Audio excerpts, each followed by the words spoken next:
నమో భగవతే రుద్రాయ. జనవరి 3, 2026 మనకి శనివారము, పౌర్ణమి, ఆరుద్ర నక్షత్రం ఉన్నది. ఈ యొక్క ఆరుద్ర నక్షత్రం ధనుర్మాసంలో రావడం ఈ యొక్క నక్షత్రానికి ఆరుద్రోత్సవము లేదా శివముకోటి అని మనం పిలుస్తూ ఉంటాం.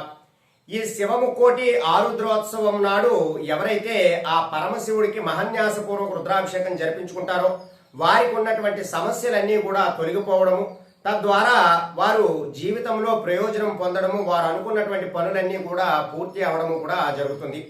ఈ రోజు ప్రతి ఒక్కరూ కూడా ఓం నమ శివాయ అనేటటువంటి మంత్రాన్ని, ఆ పంచాక్షరి మంత్రాన్ని 108 సార్లు జపం చేసినా సరే వారి జీవితంలో ఉన్నటువంటి నవగ్రహ సమస్యలు ఏవైతే ఉన్నాయో, నవగ్రహ దోషాలు, జన్మలగ్న జాతక రీత్యా గోచార రీత్యా ఉన్నటువంటి సమస్యలన్నీ కూడా తొలగిపోయి వారు అనుకున్నటువంటి కార్యక్రమాలన్నీ కూడా సకాలంలో పూర్తి అయ్యేటటువంటి అవకాశాలు ఎక్కువగా ఉన్నాయి.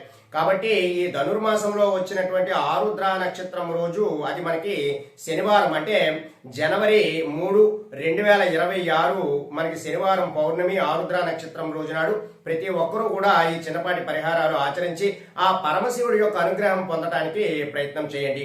ఈ ఆరుద్రోత్సవం, ఈ శివముకోటి రోజు చేసేటటువంటి పూజలు కానీ, దానాలు కానీ చేసేటటువంటి ఫలితం ఎక్కువగా ఉంటుంది. కాబట్టి ప్రతి ఒక్కరూ కూడా ఈ శివముకోటి రోజు నాడు ఇప్పుడు నేను చెప్పినటువంటి ఈ యొక్క పరిహారాలు ఆచరించి మంచి ప్రయోజనాలు పొందడానికి ప్రయత్నం చేయండి. సర్వే జనా సుఖినో భవంతు. శుభం.